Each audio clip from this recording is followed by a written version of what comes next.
Minsu stood frozen, her thoughts spinning as she tried to make sense of everything. She began to wonder if the strange way Yeren had looked at her all along had been because she already knew the truth. Had that gaze been something more than curiosity? Perhaps it was recognition. Minsu continued to stare at her, uncertain how to react or what she was even supposed to feel. Was this the moment to be happy, or should she feel betrayed and heartbroken by the revelation? As her mind battled with questions, Yeren asked again if she had seen Wubin. Snapping out of her thoughts, Minsu simply shook her head and walked away in silence. Yeren watched her leave, confused by her sudden coldness, and wondered if something had happened to upset her. Meanwhile, Wubin was still at the cemetery, standing silently near Kim's grave. When Kim's uncle arrived, he immediately noticed Kim's father sitting motionless by the tombstone and rushed over to him, concern all over his face. But Kim's father remained silent, lost in his own world of grief.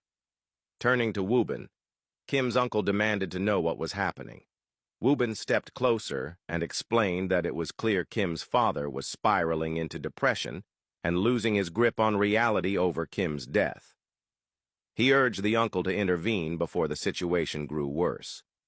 But Kim's uncle seemed to brush off the concern, claiming it was just part of the mourning process. He knelt beside his brother and spoke softly, telling him to pull himself together. He reminded him that Kim was now at peace, that justice had been served, and that there was no reason for him to keep torturing himself. Taking his hand, he gently pulled him up from the ground, then looked into his eyes, urging him to go home, eat something, and rest. He pointed out that it wasn't good for his health to remain out in the cold night air, exposing himself to the elements in such a vulnerable state. With effort, he guided Kim's father to the car, and Wubin followed quietly behind. As he closed the door after helping him into the vehicle, Kim's uncle turned to Wubin, his expression stern. He reminded him once more to stay out of their family matters and added sharply that he would appreciate it if people stopped dragging Kim's name through any more unnecessary drama. He insisted that she deserved peace, even in death. Wubin let out a soft laugh, not from amusement, but from disbelief. This reaction irritated Kim's uncle, who now spoke more harshly, accusing Wubin and his friends of being the reason Kim was dead in the first place. Wubin stepped forward, looking him directly in the eyes. He spoke with calm conviction, telling him that they both knew Kim was not buried in that grave. Kim's uncle froze for a moment, stunned by the remark, before quickly dismissing it. He insisted that Wubin stop entertaining delusions and conspiracy theories, claiming once more that Kim was gone for good. But Wubin remained unfazed. Still holding his gaze, he made it clear that he knew exactly what he was talking about.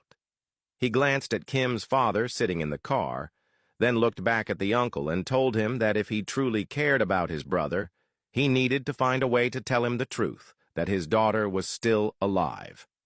He acknowledged that Kim may not have wanted to reveal herself yet, but warned that leaving her father in the dark would only destroy him further. He was already unraveling, and sooner or later, it could become irreversible. Wubin stepped closer one final time, lowering his voice as he gave the last piece of advice he would ever offer.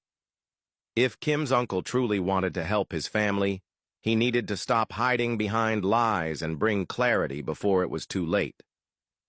With that, Wubin turned and walked away, leaving Kim's uncle standing alone in stunned silence, still trying to grasp how Wubin had managed to uncover the truth.